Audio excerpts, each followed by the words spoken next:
Hi అండి, అందరూ ఎలా ఉన్నారు? బాగున్నారా? ఈ సండే అయితే చికెన్ దమ్ బిర్యానీ చేశాను. చాలా అంటే చాలా బాగా వచ్చింది. ముందుగా ఇలా ఆనియన్స్ని సన్నగా కట్ చేసుకుని ఇట్లా గోల్డ్ కలర్లో వచ్చేలాగా తీసి పక్కన పెట్టుకోవాలి. కొంచెం కొత్తిమీర గసగసాలు కూడా వేసుకుని పక్కన పెట్టుకోవాలి.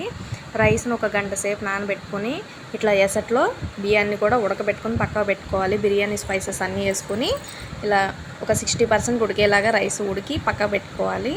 తర్వాత కేజీ రైస్కి హాఫ్ కేజీ చికెన్ అండి ఇది. పెరుగు, అల్లం వెల్లుల్లి పేస్ట్, గసగసాలు, ధనియాల పొడి, గరం మసాలా పౌడరు, కొత్తిమీర, పుదీనా ఇవన్నీ కూడా వేసుకొని చక్కగా కలిపేసి పెరుగు ఒక 2 కప్పులు వేయాలండి. దాదాపు చిన్న ప్యాకెట్ మీద ఇంకొంచెం వేయాల్సి వస్తుంది. ఇది ఇలా కలిపేసుకొని కొంచెం మీ దగ్గర ఫుడ్ కలర్ ఉంటే ఫుడ్ కలర్ వేసుకోండి. లేదు అవసరం లేదనుకుంటే మనం పసుపు అది వేసుకుంటాం కదా, అదే సరిపోతుంది. ఇలా కలిపేసుకుని ఒక గంట పాటు నానబెట్టాలండి. ఈ గ్రేవీ ఇది ఉంటేనే బిర్యానీలోకి చాలా మంచి టేస్ట్ కొంచెం కలుపుకోవడానికి కూడా ఉంటుంది. ఇలా ఒక గంట సేపు పక్కకు పెట్టేసుకుని తర్వాత పొయ్యి మీదకి పెట్టేసుకుని మనం బియ్యం ఉడికినప్పుడు ఒక లోటాతో గంజి తీసి పక్కన పెట్టుకోవాలి. ఒక హాఫ్ లోటా దీంట్లో ఈ చికెన్ కర్రీలో వేసి ఒక 60% ముందుగానే ఉడకబెట్టుకోవాలండి.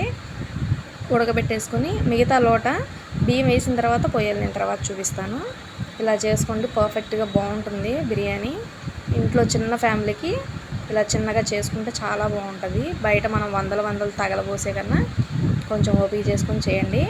అది కుక్ అయిపోయిందండి చికెన్ 60%. తర్వాత ఈ రైస్ కూడా ఉందిగా దానిపైన వేసి ఇంట్లోనే నెయ్యి తయారు చేశాను కదండి, అది వేసాను. ఒక 2 చెంచాలు వేసి ఈ గంజి ఉడికేటప్పుడే తీసి పక్కన పెట్టుకున్నాను.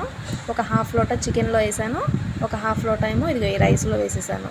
ఇంకా ఏమైనా ఉడకాలి అనుకుంటే ఈ వాటర్తోనే పర్ఫెక్ట్గా కుక్ అయిపోతుంది. బిర్యానీ కూడా చాలా బాగుంటుందండి టేస్ట్గా. మన ఇంట్లో చిన్న ఫ్యామిలీకి ఇలా చేసుకుని తినొచ్చు. మీరు కూడా ట్రై చేయండి.